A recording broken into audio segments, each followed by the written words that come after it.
What's a story, amigos? This is Kino with some cool stories for today's story time.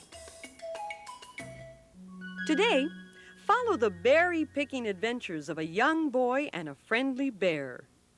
Boomberry, zoomberry, rockets shoot by. Then, follow the adventures of two children who walk at night by the ghost tree. Read by author Bill Martin, Jr. I looked again at the halfway tree. Ghost Eye shook his arms and reached for me. Edward James Olmos reads a story about a baby rattlesnake who wants his rattle before he's ready. He shook his tail, and when he couldn't hear a rattle sound, he cried even louder. Major funding for Storytime is made possible by a grant from Helen and Peter Bain, so that families everywhere can share the joy of reading with their children. Additional funding is provided by the Corporation for Public Broadcasting, by the annual financial support from viewers like you, and by the National Endowment for Children's Educational Television.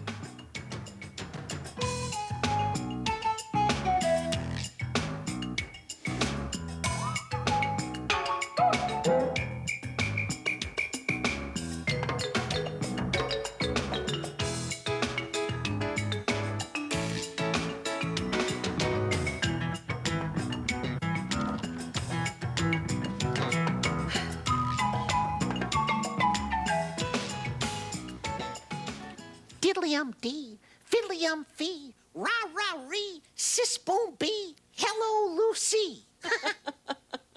Hi, Kino. That was a great rhyme. I can do it anytime. You can. Just call me the Rhymin' Man. Oh, is that your new name? That's my name, and that's the game. I see. Oh, you make a rhyme out of the last word of everything I say.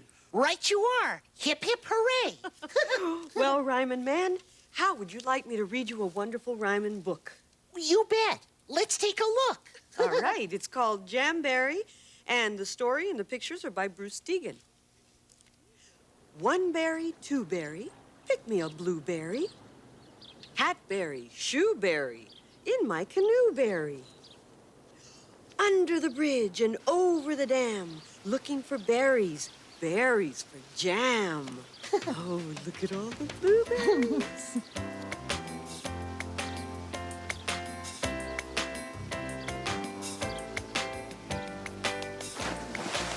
Three-berry, four-berry, hay-berry, strawberry, finger and paw-berry, my berry, your berry.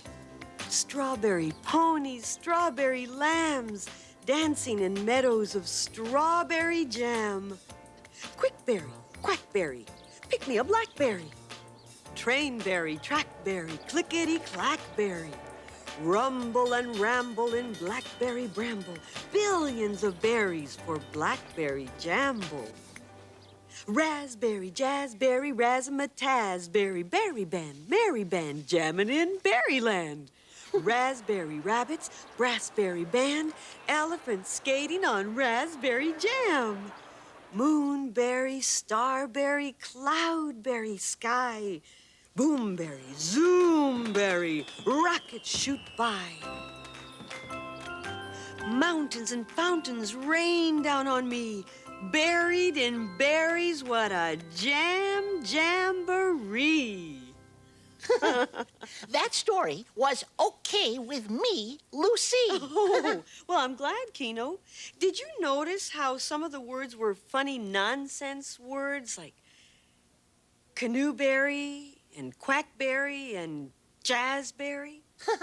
Yes, I did, Berry. I think nonsense words are fun.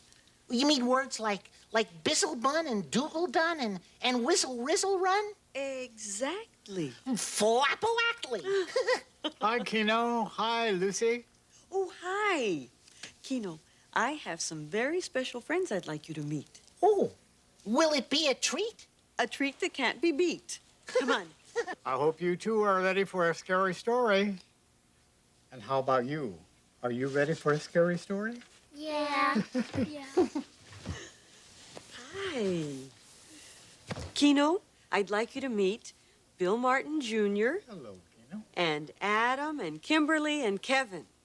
And Bill is going to read us a book that he wrote with his friend John Archambault about a scary, ghostly tree. Oh, well, hi, everybody. That suits me to a T. Oh, by the way, Kino's playing a rhyming game today. He's rhyming everything that we say. I've been doing it all day. Oh, that sounds like fun, Kino. The book I'm going to read has lots of rhymes in it, too. Whoop-de-doo. Shall we start? Are you ready? Yes, please. All right. This is the story, The Ghost-Eyed Tree, that was written by John Archambault and me. The pictures are by Ted Rand, who is a friend of ours. I'll read it to you.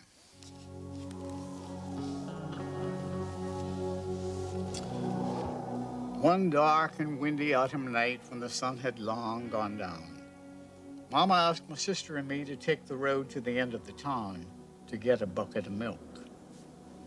Oh, I dreaded to go. Oh, I dreaded the tree. Why does Mama always choose me when the night is so dark and the mind runs free? Come on, Fraidy cat, my sister said. Don't hang back. Not hanging back, I said. I'm getting my hat. Your dumb hat, my sister said. It's too big for you. You don't have to wear it, I said. No, but I have to look at it, my sister said. Well, then look the other way, I said. Oh, how dark. Oh, how dread. Walking the road to the end of the town for the halfway tree. The ghost-eyed tree was feared by all, the great and the small, who walked the road to the end of the town. What's the matter now? My sister said. My hat, I said, it slipped off. You're afraid. That's what, my sister said. I am not, I said. I'm getting my hat. As we neared the tree, our walk slowed down, halfway down to the end of the town, hiding what we feared the most, pretending there would be no ghost, pretending not to be afraid. Now, there's nothing to fear, my sister said. There's nothing here, just an old oak tree. No, there's nothing here, I said. Nothing to fear. It's just an old oak tree. But we ran past the tree as fast as we could. Nothing happened. Nothing happened. We felt so good that we started to sing, there's no such thing as a ghost. There's no such thing as a ghost. It's only a dream, my sister said. It's only a foolie inside of your head. There's no such thing as a ghost.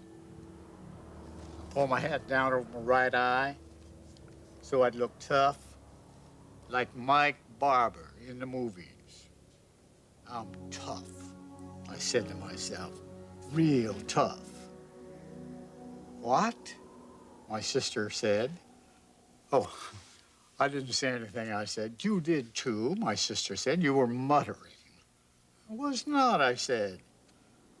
Then push up your hat, my sister said. It looks stupid. Oh, how glad were we, how free to be, walking the road to the end of the town. For the halfway tree, the ghost-eyed tree, my sister and I had passed it by, and the road led down to the end of the town where we got the bucket of milk. Now that's a nice hat you got there, said Mr. Callander, the milkman. I smiled. My sister didn't. Yes, sir, it would make a good milk bucket, said Mr. Callander. Nobody's going to put milk in my hat, I said to myself. What? Said Mr. Callander. Well, I didn't say anything, I said. You did too, my sister said. You were muttering again. Mr. Callander, that hat makes him crazy. It's a crazy hat. Well, come on, I said. You talk too much. Help me carry the milk. First I carried, and then my sister carried, walking home to the end of the town. We couldn't walk fast. The milk slowed us down, walking home from the end of the town. Oh, how dark. Oh, how dread. Hurry up, my sister said. We're halfway home. Yeah, we're about halfway home, but there's nothing here. There's not.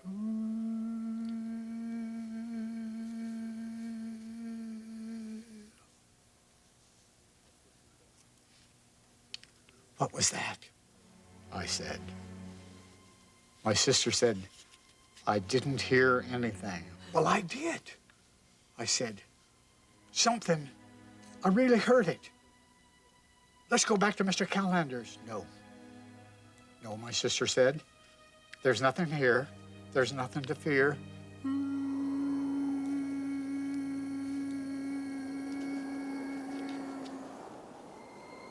I turned. I looked at the halfway tree. Just as the ghost eye looked at me. Ah! I looked again at the halfway tree. Ghost eye shook his arms and reached for me. Oh! Ah! Ah! We ran. We ran as fast as we could. My sister and I, we ran all the way home. We set the bucket down, and we flopped on the ground, gasping for breath. Oh, my sister said, I'm so scared. Me too. I said, did you see the ghost? Did you? Yes. My sister said, but don't tell Mama. You know what a coward she is. She'd never get over it. But she'll know, I said. We spilled most of the milk. Don't worry, my sister said. I'll just add some water to the bucket. She'll never know the difference. Say, my sister said, where's your hat?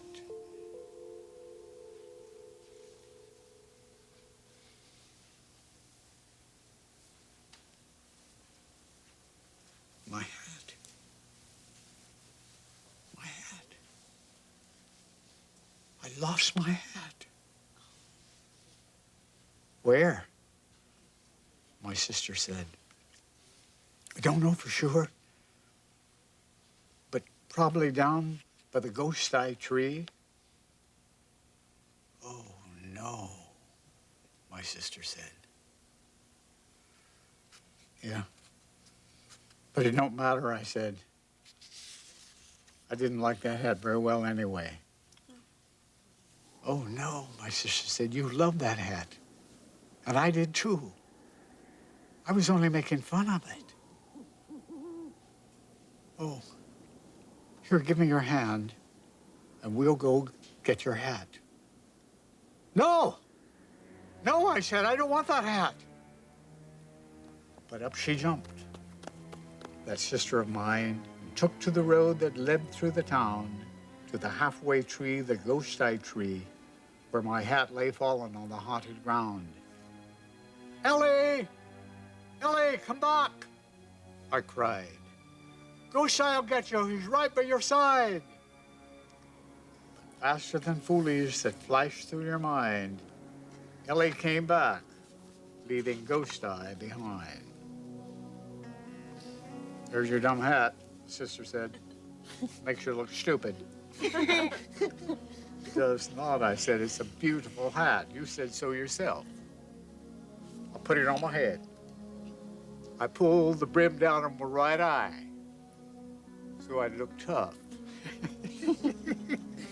Like Mike Barber in the movies. I'm tough, I said. I'm real tough. I ain't a scared of no ghosts. But, come here. I'll tell you a secret. Since that dread night at the halfway tree, when old Ghost Eye tried to frighten me, by some lucky chance, I'm never around when Mama wants milk from the end of the town. she can get it herself.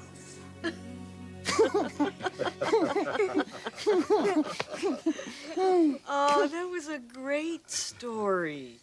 And I especially liked how Ellie was kind to her brother. She went back and got his hat for him, even though she'd said that it was a stupid hat.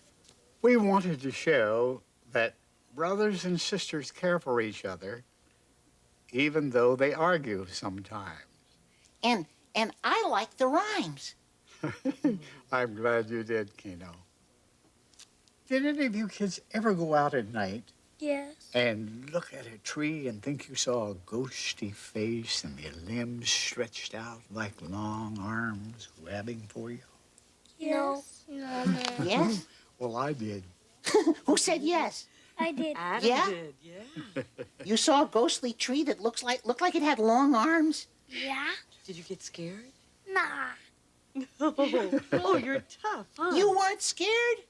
No. No. Even me. When I went out and looked at, my tree, Uh-huh. I thought I saw a head and two eyes and arms trying to get me, but I didn't get scared. You didn't? I just said, get away from me. Oh, we've got Yay. a bunch of brave kids here. Kino, when do you think this story happened? Now or a long time ago? Oh, I know. When? Not now, but then. Why? Because the milk came in a bucket. Gee, I'm a clever guy. That's right, Kino. Because a long time ago, people didn't get their milk in cartons at the supermarket, did they? No way. Back in those days, most everyone kept a cow and they milked it themselves. Or they went to a farm with a bucket and asked the farmer to fill it up with milk. Exactly. Well, how would you like to hear another story? Yeah. Oh, good. Because our friend Edward has one for us. It's about a little snake.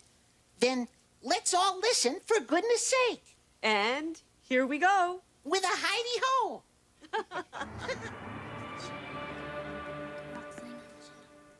That's how it happens when the sun's right up on coming over to the side. You see how the shadow is here. The Baby Rattlesnake. Told by Tatyana, adapted by Lynn Maroney, illustrated by Veg Reisberg. She did a wonderful job. I like the way she draws. Out in the place where the rattlesnakes lived, there was a little baby rattlesnake who cried all the time because he did not have a rattle. You could see he's weeping.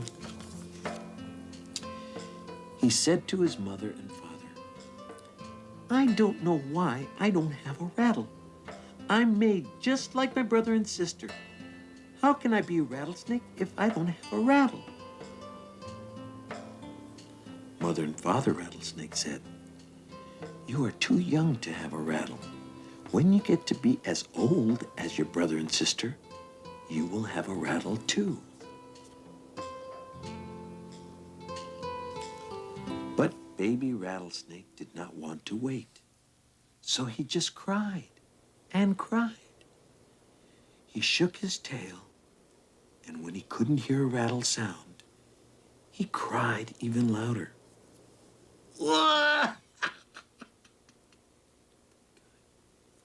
Mother and Father said, shh, shh, shh. Brother and sister said, shh, shh, shh. They were a lot better.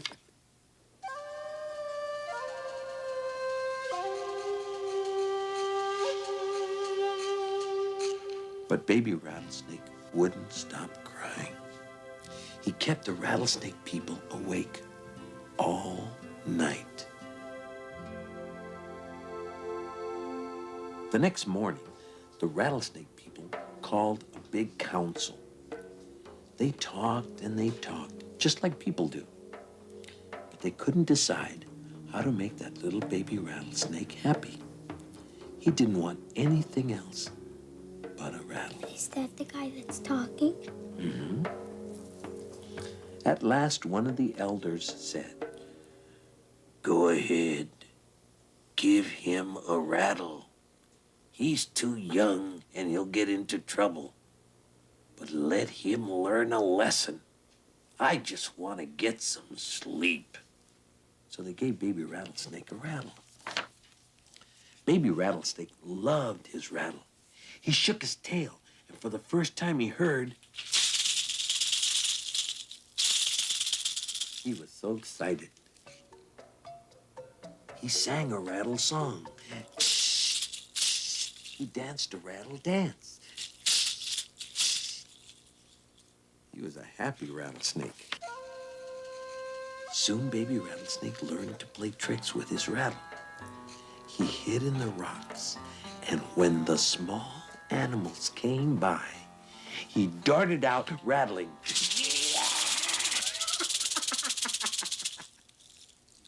He made Jack Rabbit jump. Woof! He made Old Man Turtle jump. Woof! He made Prairie Dog jump. Woo! Each time Baby Rattlesnake laughed and laughed. He thought it was fun to scare the animal people. Mother and Father warned Baby Rattlesnake, "You must not use your rattle in such a way." Big Brother and Big Sister said, "You are not being careful with your rattle." The Rattlesnake people told Baby Rattlesnake to stop acting so foolish with his rattle. Baby Rattlesnake did not listen.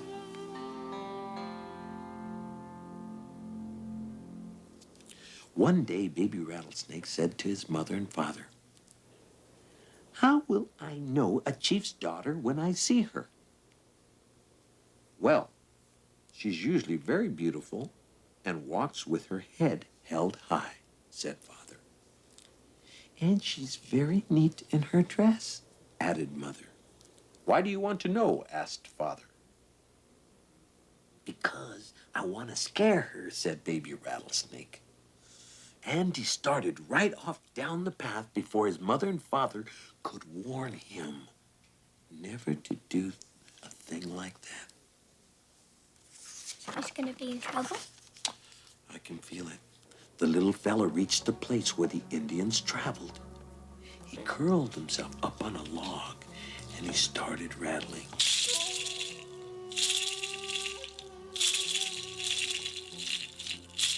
He was having a wonderful time.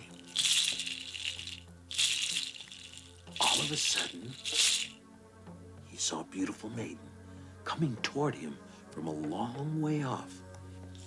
She walked with her head held high, and she was very neat in her dress. "Ah," thought Baby Rattlesnake, "she must be the chief's daughter."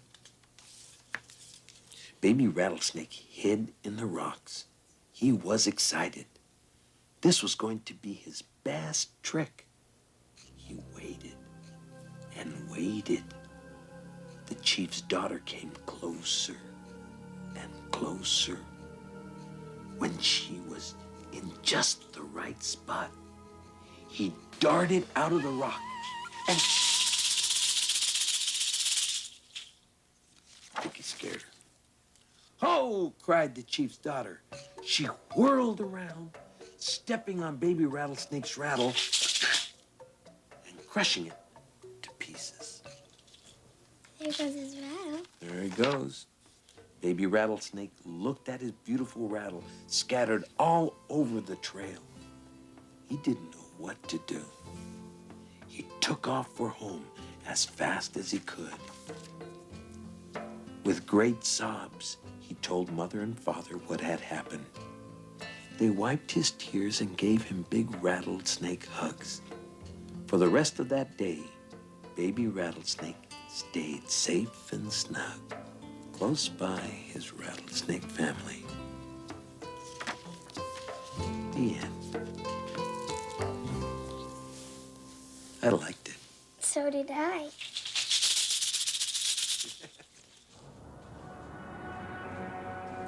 How did you like that story, Kino? Well, I thought it was Superino, Jelly Beano. Oh, that's great. Kino's a hard word to rhyme. I thought of something just in time. Well, why don't we all play Kino's rhyming game? Do you think anyone would like to give it a try? Slide. Slide. Yeah. Bye. Bye. Bye hi. Bye hi. Hi. Cry. And I would like to eat some pie. So would I. And eat some more by and by. With some sneaker soup. Don't ask me why. Yes. Sneaker soup. Ay, ay, ay. Oh, let's do our story picks. The first one is Never Spit on Your Shoes. It's a really funny book, and you won't snooze. It's a wonderful and wild story about the first day in first grade. And, of course, we couldn't leave today without recommending something with rhyme. Oh, that would be a crime.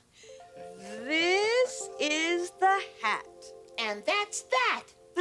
It has a lot of writing. Yes, Yeah. it does. Bill, thank you so much for coming and reading to us today. Thank you. And thank you, Adam, and Kimberly, and Kevin, too. Is it time to say toodaloo? I'm afraid so. Well, then here we go. Keep a story in your heart. Keep a story in your heart. It's so sad. We must part. Goodbye. I'm going to sigh.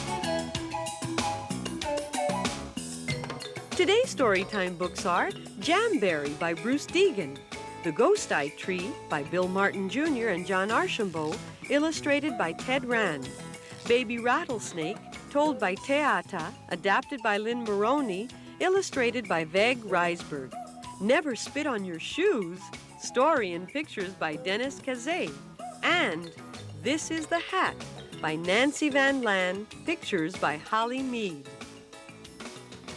You can find these and other books at your local library. Major funding for Storytime is made possible by a grant from Helen and Peter Bain, so that families everywhere can share the joy of reading with their children.